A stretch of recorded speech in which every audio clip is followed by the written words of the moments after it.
Okay, well, actually, there would be three of us giving you this really quick run through of what SWAG does. The reason there's three, we're going to share the story of SWAG, what we do, and it's because it's teamwork. Teamwork lies at the heart of everything we do. So there's not one of us that really should be standing here. We should all be standing here one way or another. So yeah, hopefully this is going to be a really quick run through SWAG. We're based at Shorne Woods, which is up at the sort of northern end of Kent, so well away from most of what happens in the county. Right from the beginning, as you see, it's been extremely community orientated, and I'm using the word community archaeology rather than volunteer or group, because I think that we could argue that we are a community archaeology group, very much so. Everything we do, we try and relate back to our community and how we involve them. So it started, the group started in 2006, really when the Randall Manor project started, and so that was a national lottery funded group that got together and started to do the Randall Manor project, which went on for quite a few years into 2015. Once we'd finished that, I mean, again, that drew volunteers from the whole of the community. It wasn't just a small group of people doing it. It was deliberately aimed at bringing in people. We had school groups, we had all sorts of community days where anyone with no knowledge at all could come along, we gave them tools and they dug with us. The same then happened really as we then moved on and did the Cobham Landscape project. We again managed to get a grant from the lottery, and we did a whole thing throughout the Cobham area involving the village. We had a big village dig. We went to their fete and did displays of what we've been finding. So a whole bit that isn't just about us, really. It was much more about how do we involve the community. Like everybody else in this room, obviously COVID hit, and the core group that gather obviously really struggled.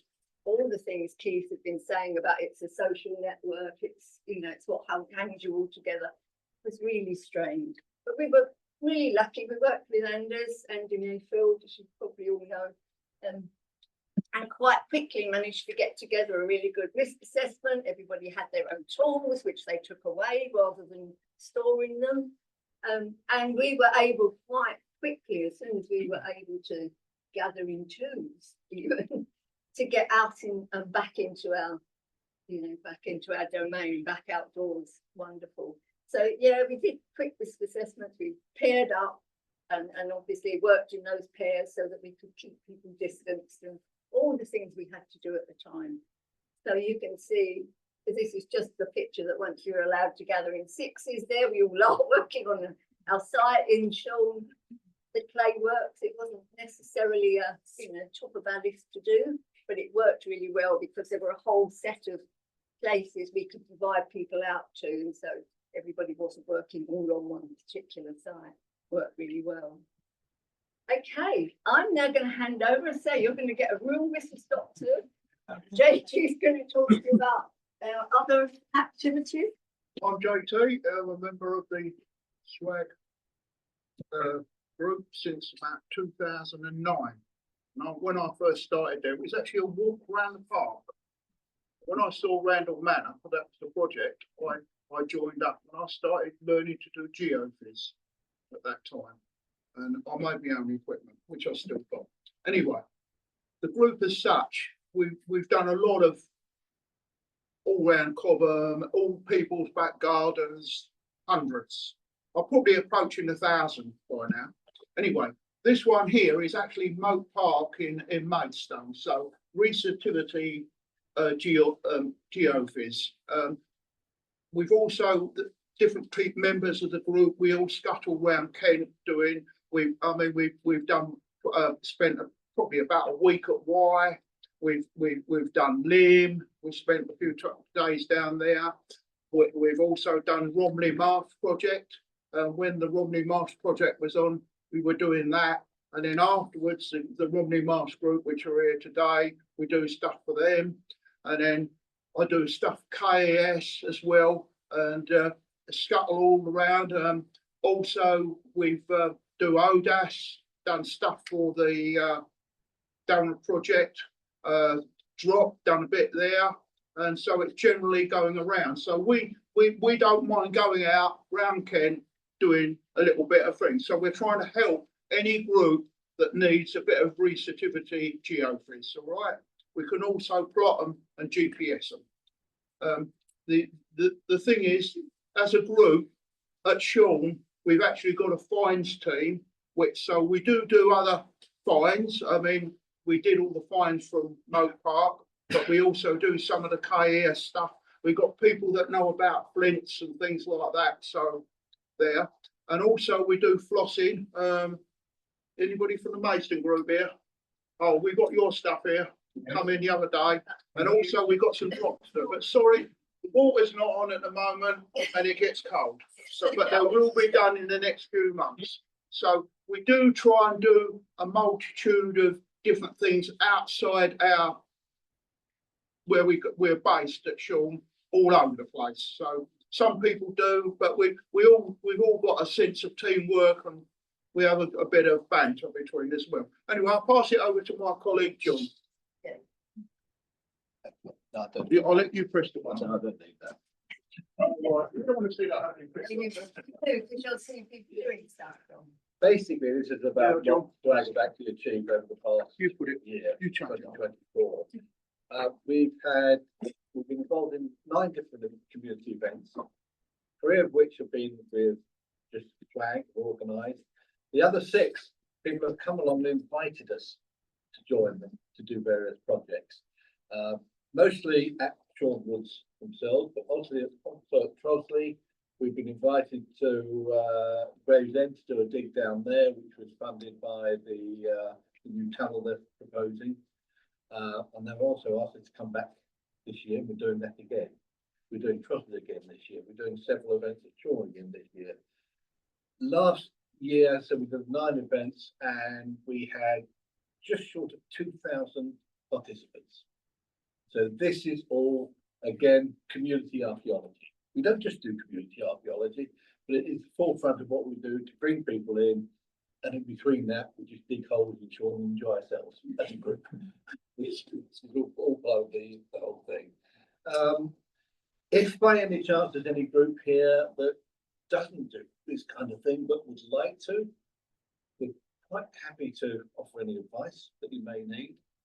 We have also, because we've done so many of these now, we have an awful lot of tools. So if you want to borrow some tools for a day or a couple of days, let us know and we'll see if we can arrange that for you. So that's no problem at all. So that basically, the Shorne and JT have said, that's what we do, and that's swag. And come along and join us as well, if any of you have got time. Okay, thanks. Thank you very much. Right, okay, now over to you. Here's an observation, if I built my own geophysics machines, not a lot of archaeologists say. Again, I suspect you learned that somewhere else.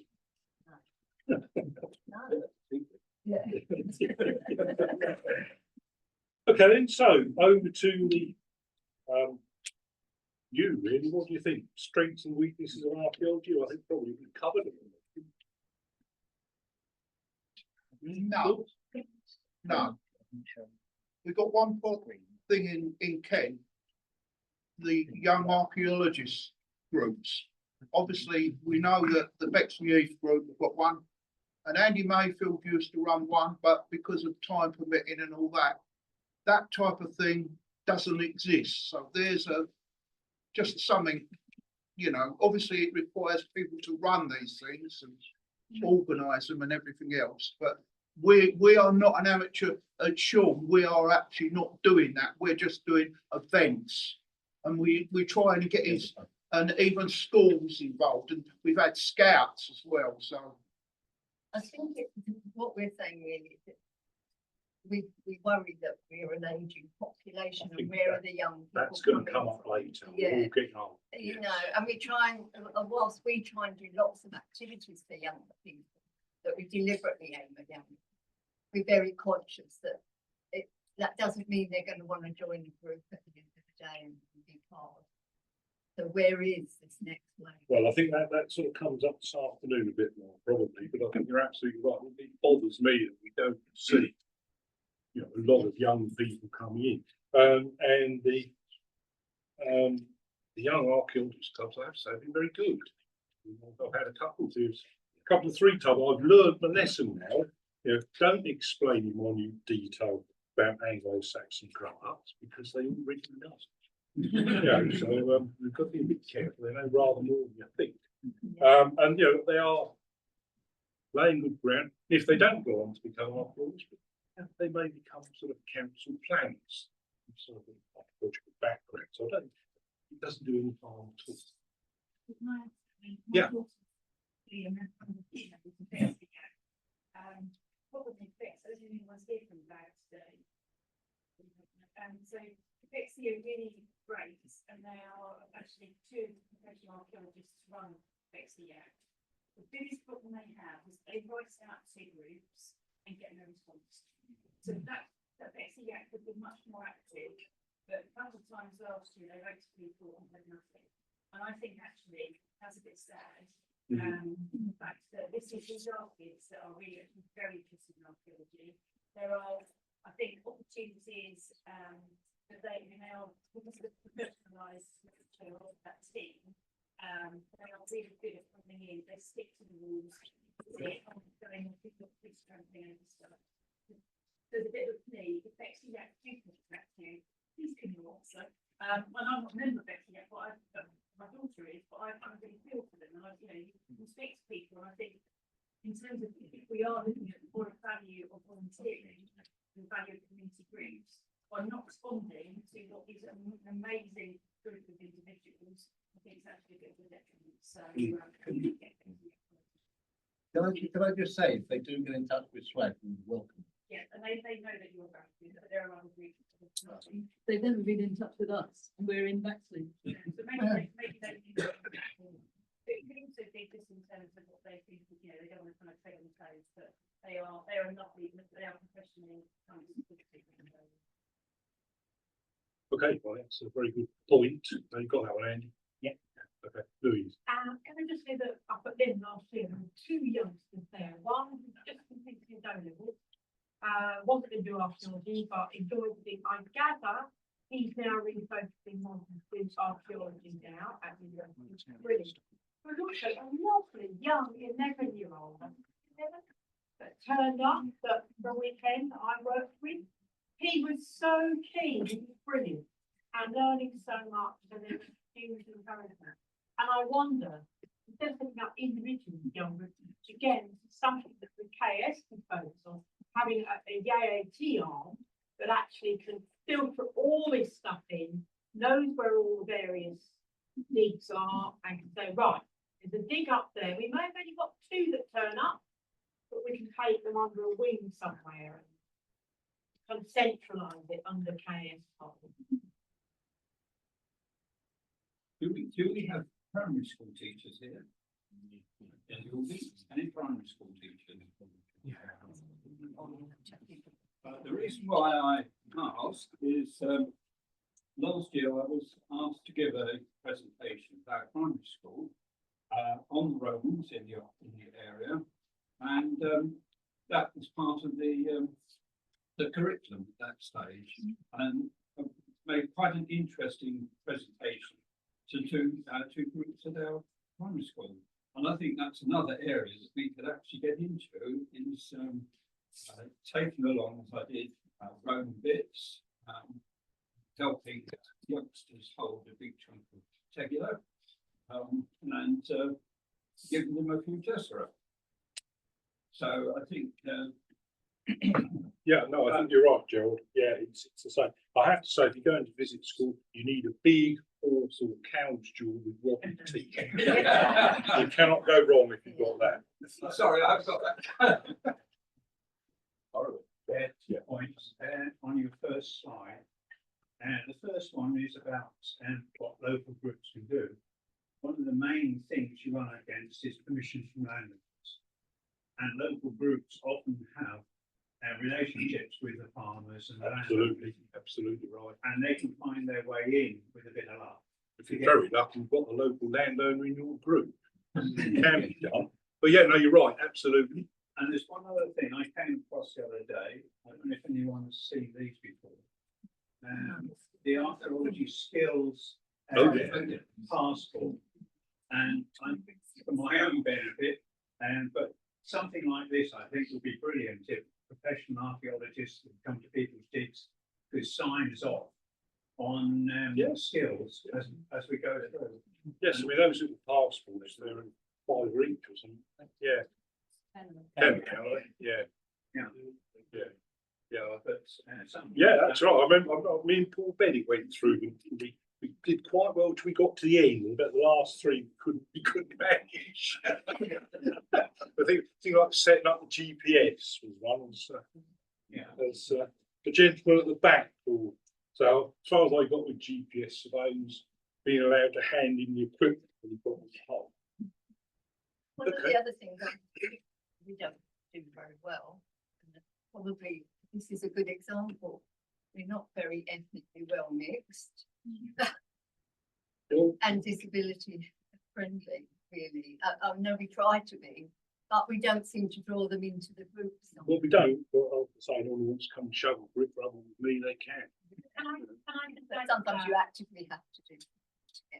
I'll just add to that, and I hope not to spread this around it, but I was looking at social prescribing because that's another route, and best social prescribing in archaeology is done up at York in Yat, York Archaeological Trust, and their separate arm, their community arms, I think it's Dig It. And I went to meet them about their community, their social prescribing. They have a lot of disability people up there. I've got chairs in trenches and stuff. But I was a bit shocked because they've almost turned it into kind of quasi occupational therapy recovery, and it's not what I'm thinking. But so I've got a lot about that. So there are lots of things being done to help more disabled people on site, the problems, the issues, setting up site tents next to trenches so that if you've got disabled people who can't be in trenches, they're washing fines, but they're close to the trench, so there's all sorts of things. They gave me an hour and a half. They were absolutely brilliant because I've worked so much in that area. So I hope to write it up, and I will do that. So if other groups want to talk about that, please do come to me. It's good physio, so I understand the problems as well. Okay, thank you. Thank you, Louise. Just to add to Louise's point, there is also the Enabled Archaeology Foundation. If people haven't heard of them, they're a voluntary charity group that works on making archaeology more accessible. We worked with them at Leeds Courts, and they're quite happy to come give talks to local groups and also provide funding. They provide grants as well for accessibility options, accessible portaloos and different things that you might need on a site to make your site more accessible. So if people haven't got their contacts, if you get in touch with me, then I can put you in touch with them because they're more than happy to do that.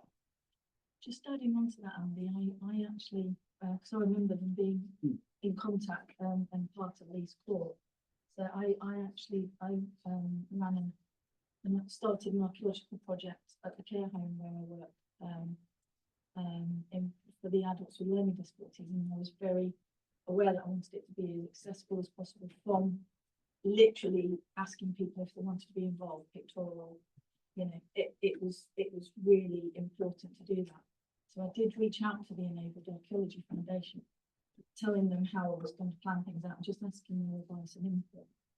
And they were really positive about it and great. And they came back and said, "Oh, that sounds fantastic." And so this is the person that would be able to advise you and give you anything. And then I didn't hear anything else. And I think it sort of links in with the lady was saying about the that sometimes and it's not a criticism, because obviously especially where people are doing things on a voluntary basis, sometimes there isn't that follow-up sometimes. But personally, I've written to different archaeological organisations for our group before, and not even had a reply. And sometimes you just find your way. You just find your way around it. You don't let it hold you back. You can't, because otherwise you wouldn't achieve anything. But I think it's across the board just something that is quite difficult sometimes to get a continuity with. Just you might have an initial contact, but then it drops away, or you don't hear anything at all, so you just sort of move on to the next. And as I say, you know, I'm sure everyone else in the room is the same. It doesn't hold you back. You just carry on and just work around it. But you know, we probably all can do better in that sense, just to help people be more involved and just to be a bit more proactive with them. But that's probably something we can take home today, then, isn't it? If somebody writes to you as a local group, do answer back, even if it's no, we don't really do that sort of thing. Perhaps try so. So I think that would be helpful, wouldn't it? Sorry, it was looking that way a lot. Yeah. I'm the chairman of the Orpington and District Archaeological Society, and I was interested in your presentation. You were looking very much at what volunteers as individuals have to offer, which is interesting and one aspect of this. And the swag that people were talking to us about what the group can do. And I think it's quite interesting to think about the differences between what volunteers have to put in, whether it's to a group or to help a professional commercial group or to whatever they can do, but also what groups themselves can do. And one of the issues that I think we struggle with, and maybe other groups also, is in actually having the more, what you might call a more advanced level of knowledge and information and input that enables us to tackle some of these issues that people are raising. The volunteers who may be, I mean, which I am and which others in the group are, may not want or may be able to take on some of that work. So if people are trying to develop ideas for helping access for school children, you really need someone who knows what school children need and how to interact with them, what curriculum involves, all of those sorts of things. You need people who are willing to go in and talk to primary children, which not everybody is. You need people who, all of those things. This is where I'm hoping very much that the KAS can help by perhaps bringing some of that learning together, so that it can be shared and we don't all then have to reinvent the wheel. So that I would see as a huge plus from today, if we can leave with some understanding of where to go for some of that advice. I have taught in schools, I have been out, we do give out badge and passports to younger people who join us to help them, encourage them. But in a sense, we're making up what to do with them. And you don't always get the help you need when you go out. When I did talk to a primary group and I did a Zoom talk for them during lockdown, I said to the teachers, what do you want out of this session? What do you need me to be pitching? How do you want me to pitch it? And they said, say anything you like. Now that's not terribly helpful. And you know, those of us who are a long way from our own primary education and don't have children going through it currently, some advice and input at a really good professional standard would be really useful. I think Shorne Group, you had, I don't know how this was organised, but you had the lottery funding, you had Andrew Mayfield as a professional able to put some knowledge in for you. Other groups may have other ways of gaining this knowledge, but how we actually achieve that seems to me a key issue for moving forward. So looking forward to hearing that coming out of the day. Yeah, thank you for that. Following on from one point. I was going to say, following on from one point, the KAS many years ago did have lists of expertise that members of the KAS could draw on. Perhaps that could be reinvigorated. Certainly we need to do that. Yeah. Over that. So yeah. Sorry. One of my daughters actually with the UCA and goes in and does art courses with children. And one thing she has been asked to do independently which you won't do. And it's just something you need to be aware of. If you're going into schools and things, they quite often risk assessments, they do TBS checks, they do liability. One of the art shots she did was basically handing the flowers onto material. And unfortunately, she had some special needs children in the class and had to sit a couple of them out because the hands, although they were brother relics as well.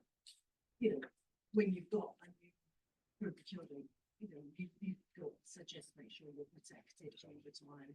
And if you're working with vulnerable and any age, you've just got to make sure that all the paperwork's in place. That you're having people on site, you need to make sure that you're very aware of things with problems and things, just in case. No, I think that's a very good point, and I think if you don't know your way around these things, you can walk into those problems without even noticing because That is just a yeah. with the DBS Yeah. risk assessment. Clues to those things are the sorts of things I think we would all find immensely helpful, so that we don't all have to look for it separately. I think that's absolutely right. And equally well, of course, as you know, if you're there to get on digging your own village, it's an extra team work. It's taking you away from the basic field, which is I think that's where it's used. And limits sort of really kids who want to get that kid. Because some would say, Depends what we think societies and groups in archaeology is. Just an off-the-wall thought. Many of us have been involved in archaeology for a long time. You explained to me how you got in at 16 I could lie about the age. with Gordon and stuff. I know how I got in, living in the city and done full local group, through physio, bones, etc. But I think it might be quite interesting to scope out how a lot of people here got into it all originally. Because that then, you know, what was the thing that attracted us in the first place? Were we 16? Were we 40? Were we looking for something for a holiday or? Because that is clue, mate. I don't know. It's difficult. Yeah, it is. Although the world's a different place now. It is, but there's still common roots, common Yeah, things. yeah. All right, well, let's do a quick show of hands. Quick show of hands, and who's been digging since they were 16? 20? 50? Right, so a quick show of hands suggests a lot of different origins there then. Yeah. But interesting. Right, yes. I was just taking slightly in the direction. We've been talking a lot about the benefits and disadvantages to individuals and to groups, sort of on the human level of amateur archaeology. What we haven't mentioned really is what are the advantages and disadvantages to the archaeology itself. Yep. Should we always be digging what we're digging? Amateur archaeology in this country is not regulated as it is in some other countries. And you know, if it's a commercial excavation, it's something that has to be done under the planning regulations, then there are strict guidelines, and you will only excavate what is necessary. So I think that's one aspect we have to think about: is should we always be doing? You know, should we always be looking? We always want to excavate, we want to dig because of all these advantages and the enjoyment and everything we talked about. But we need to think about what we should be doing and how we should be protecting the archaeology that is there. And we also need to remember that all archaeology is construction. And I know we're going to talk about paying special services and things like that, but one of the big things is that what we dig must be recorded and it should be published. And again, we don't have any statutory obligation to publish our work and to deposit it, as is the case with commercial archaeology. And I think that is something that we have to say. Yeah, it's something that hadn't really occurred to me. It's taken as read that you're going to dig the site properly and you're going to publish it properly. Certainly, those group with 10.